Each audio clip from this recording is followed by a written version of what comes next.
Hello दोस्तों, कैसे हैं आप सब। एक बार फिर से स्वागत है आपका अपने यूट्यूब चैनल एनी एग्ज़ाम में। दोस्तों, आज की इस वीडियो में हम सीआरपीएफ कांस्टेबल और अग्निवीर की जो एग्ज़ाम होने वाला है उसके लिए जीके के 25 मोस्ट इंपॉर्टेंट क्वेश्चंस को देखने वाले हैं। तो अटेम्प्ट करेंगे उन सभी क्वेश्चंस को। तो वीडियो को एंड तक जरूर देखिएगा और वीडियो पसंद आए तो इसे लाइक ज़रूर कीजिएगा, शेयर कीजिएगा और चैनल को सब्सक्राइब करना मत भूलिएगा इसी तरह की और वीडियोज़ के लिए। तो ज़्यादा टाइम वेस्ट ना करते हुए शुरू करते हैं और देखते हैं पहला क्वेश्चन क्या है। आर्मी अग्निवीर के लिए और सीआरपीएफ कांस्टेबल और की जो वैकेंसीज निकली है ट्रेडमैन और टेक्नीशियन की, उनके लिए जीके का 25 इंपॉर्टेंट क्वेश्चन है जीके के। तो वीडियो के अंत तक जरूर देखिएगा। वीडियो पसंद आई तो लाइक शेयर और सब्सक्राइब जरूर कीजिएगा। तो चलिए पहले क्वेश्चन पे आते हैं। कह रहे हैं निम्नलिखित में से कौन सा देश 2022 में फीफा विश्व कप फुटबॉल का मेजबान देश था। तो किसने 2022 में जो 22वां फीफा फुटबॉल वर्ल्ड कप था उसका मेजबानी करी थी। तो इसका सही आंसर क्या हो जाएगा? ऑप्शन नंबर सी, कतर ने।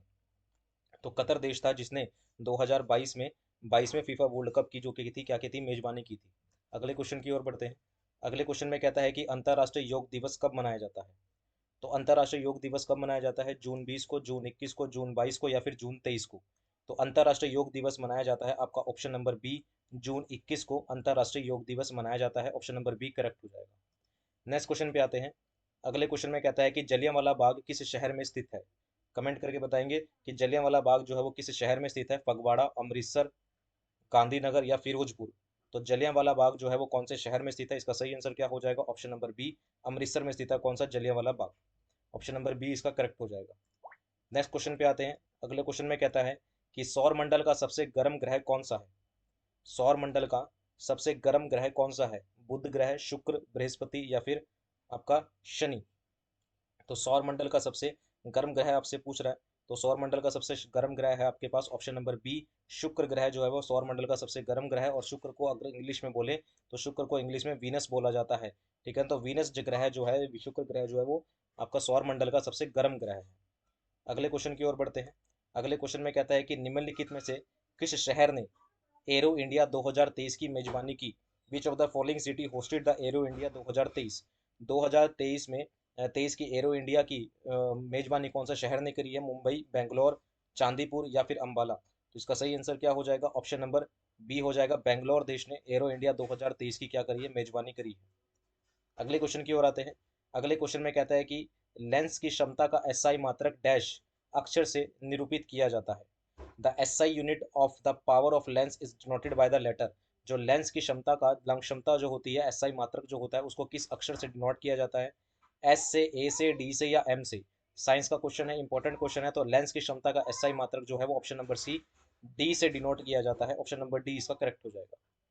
बढ़ते हैं नेक्स्ट क्वेश्चन की ओर। अगले क्वेश्चन में कहता है ओलंपिक का मुख्यालय डैश में स्थित है।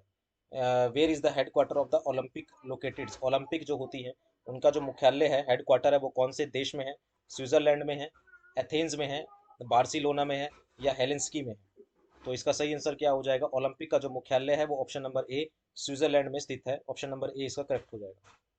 अगले क्वेश्चन की ओर बढ़ते हैं। अगले क्वेश्चन में कहता है निम्नलिखित में से कौन सी प्रायद्वीपीय भारत की सर्वोच्च पर्वतीय चोटी है। विच of the following is the highest mountain peak. सबसे बड़ी चोटी बतानी है भारत की इन पेनिनसुलर इंडिया में।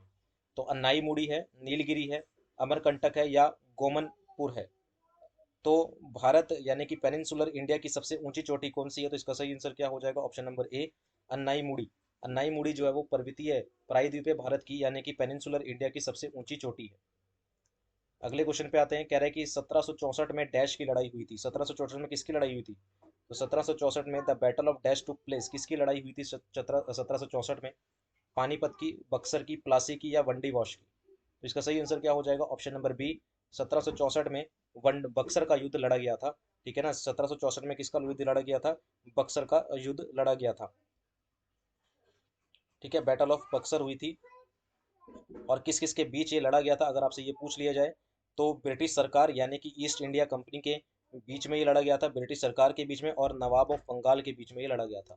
नवाब ऑफ बंगाल, जो नवाब ऑफ बंगाल थे उनके बीच में और ईस्ट इंडिया कंपनी यानी कि ब्रिटिश सरकार के बीच में 1764 में बक्सर का युद्ध जो था वो लड़ा गया था। अगले क्वेश्चन की और आते हैं। अगले क्वेश्चन में कहता है कि इंटीग्रल कोच फैक्ट्री का मुख्यालय कहाँ पर है? Where is the headquarter of the integral coach factory. Integral coach factory का मुख्यालय कहाँ पर है? हैदराबाद, चेन्नई, बेंगलुरु या फिर मुंबई। तो इंटीग्रल कोच व्यक्ति का जो मुख्यालय है वो ऑप्शन नंबर बी चेन्नई में है, ऑप्शन नंबर बी इसका करेक्ट हो जाएगा। अगले क्वेश्चन पे आते हैं। अगले क्वेश्चन में कहता है कि जनगणना के आंकड़ों के अनुसार 2011 में भारत में जनसंख्या का घनत्व कितना था। ठीक है ना। जनगणना के आंकड़ों के अनुसार 2011 में भारत में जनसंख्या का घनत्व कितना था। 382 व्यक्ति प्रति वर्ग किलोमीटर, 882 व्यक्ति प्रति वर्ग किलोमीटर, 328 व्यक्ति प्रति वर्ग किलोमीटर, या 228 82 प्रति वर्ग किलोमीटर।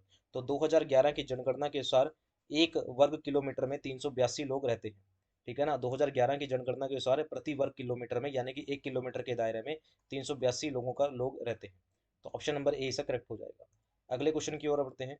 अगले क्वेश्चन में कहता है कि भारत का संविधान को कब अंगीकृत किया गया था, यानी कि भारत का संविधान कब लिखा गया था, या फिर when was the constitution of India adopted, कब इसको अडॉप्ट किया गया था।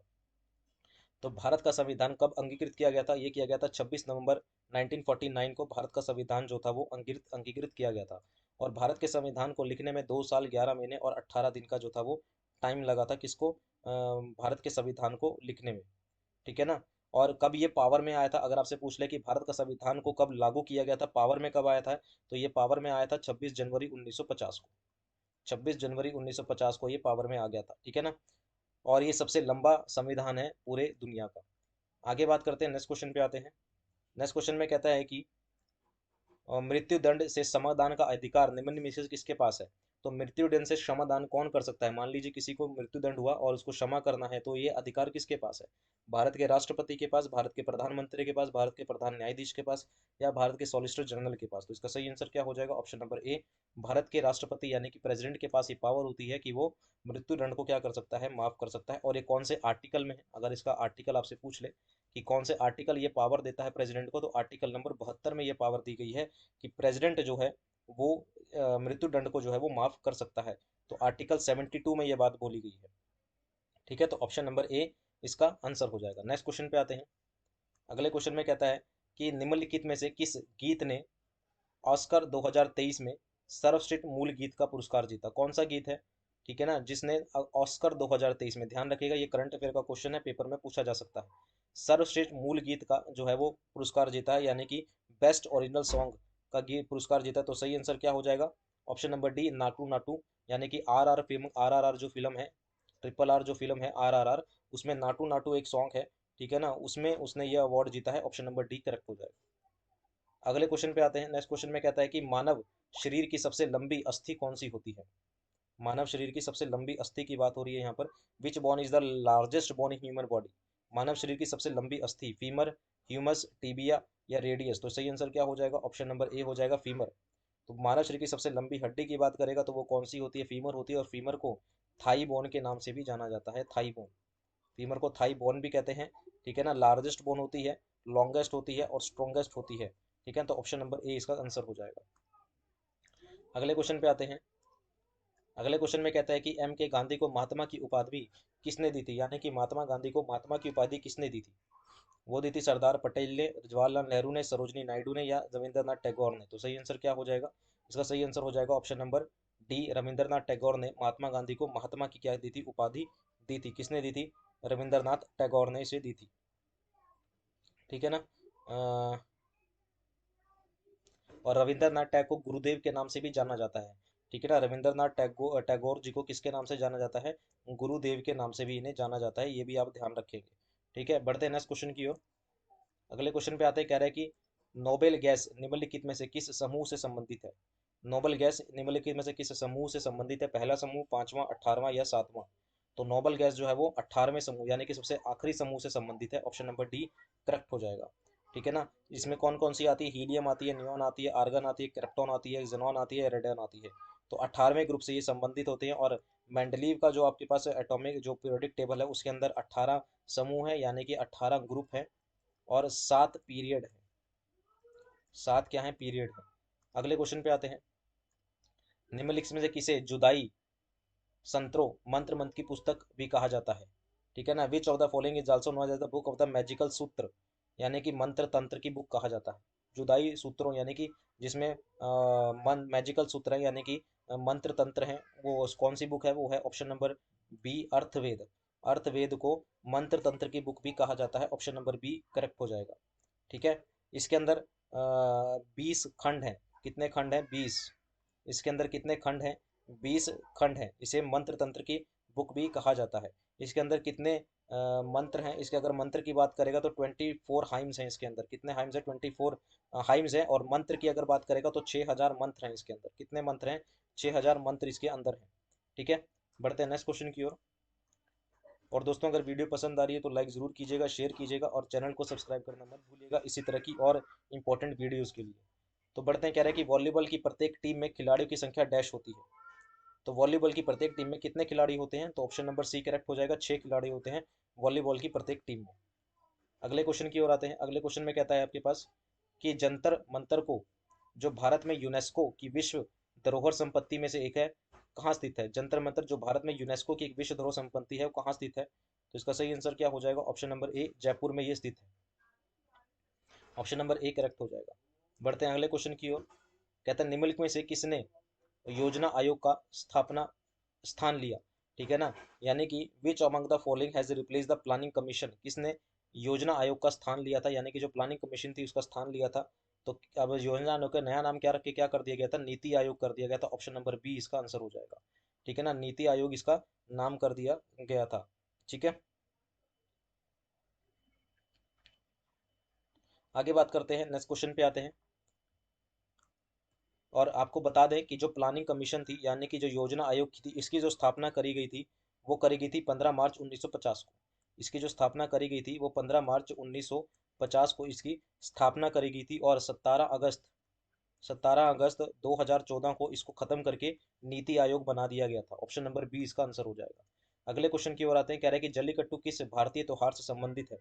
Jallikattu is associated with which Indian festival? तो जल्लीकट्टू किस भारतीय त्योहार से संबंधित है? ओणम, पोंगल, बिक्खू या हॉर्नबिल? तो इसका सही आंसर क्या हो जाएगा? ऑप्शन नंबर बी, पोंगल से संबंधित है। कौन सा? जल्लीकट्टू। जल्लीकट्टू जो है वो तमिलनाडु का वो है, त्योहार है। ध्यान रखेंगे, जल्लीकट्टू कहाँ का त्योहार है? तमिलनाडु का त्योहार है। और ये पोंगल से संबंधित है। किससे? पोंगल से। और ये कब किया जाता है? ये जनवरी, यानी कि जनवरी के महीने में ये किया जाता है। ठीक है, अगले क्वेश्चन पे आते हैं। अगले क्वेश्चन में कहता है कि सिंगलीला राष्ट्रीय उद्यान किस राज्य में स्थित है? कौन सा? सिंगलीला। सिंगलीला नेशनल पार्क जो है वो कौन से राज्य में है? पश्चिम बंगाल में है, महाराष्ट्र में है, बिहार में है या असम में है? तो सिंगलीला राष्ट्रीय उद्यान कौन से राज्य में? तो इसका सही आंसर क्या हो जाएगा? ऑप्शन नंबर ए, पश्चिम बंगाल में है। तो सिंगलीला राष्ट्रीय उद्यान दार्जिलिंग, यानी कि वेस्ट बंगाल में जो दार्जिलिंग नामक जगह है, ठीक है ना, दार्जिलिंग जो नामक जगह जगह है, वहां पर है सिंगलीला नामक ये सिंगलीला राष्ट्रीय उद्यान। ठीक है, तो ऑप्शन नंबर ए इसका आंसर हो जाएगा। अगले क्वेश्चन की ओर बढ़ते हैं। अगले क्वेश्चन में कहता है कि पोलैंड की राजधानी क्या है? What is the capital of Poland? Poland की राजधानी क्या है? वारसा है, मापुतो है, विलिंगटन है या फिर किशासा है? तो कैपिटल ऑफ द पोलैंड आपसे पूछ रहा है, तो पोलैंड की जो राजधानी है वो है वारसासा। वारसासा इसकी राजधानी है, किसकी? पोलैंड की।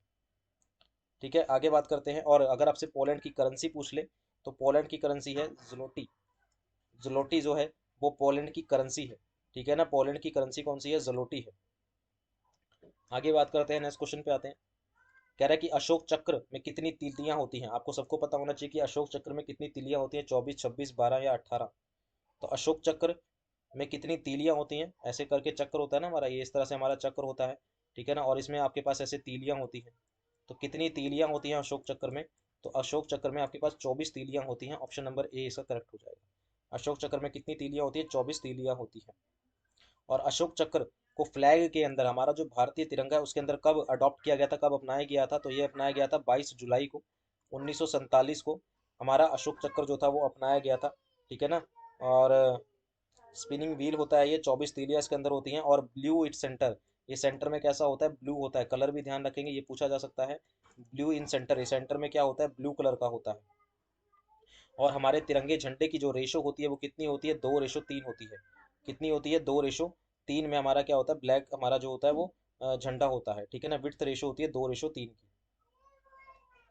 ठीक है दोस्तों, तो ये थे आज की वीडियो के हमारे 25 इंपॉर्टेंट क्वेश्चन। ठीक है ना, जो कि आपकी आर्मी अग्निवीर और सीआरपीएफ कांस्टेबल दोनों के लिए इंपॉर्टेंट है। ठीक है ना, आपको पता है कि आपका अग्निवीर का जो एग्ज़ाम है वो होने वाला है। और सीआरपीएफ कांस्टेबल की भी भर्ती जो है वो निकल चुकी है, तो उसके लिए इंपॉर्टेंट रहने वाली है सभी के सभी क्वेश्चन। 25 क्वेश्चन हमने अटैम्प्ट करे हैं। ठीक है ना। उम्मीद है ये सभी के सभी क्वेश्चन आपको पसंद आए होंगे। जैसे आपको दिख रहा है 25 क्वेश्चन मैंने अटेम्प्ट करें, तो सभी के सभी क्वेश्चन आपको अच्छे लगे होंगे, वीडियो पसंद आई होगी। वीडियो पसंद आई है तो प्लीज़ को लाइक ज़रूर कीजिएगा, शेयर कीजिएगा और चैनल को सब्सक्राइब करना मत भूलिएगा इसी तरह की और इंपॉर्टेंट वीडियोज़ के लिए। मिलते हैं इसी तरह के अगले पार्ट में, अभी के लिए इतना ही रखते हैं। Thank you very much.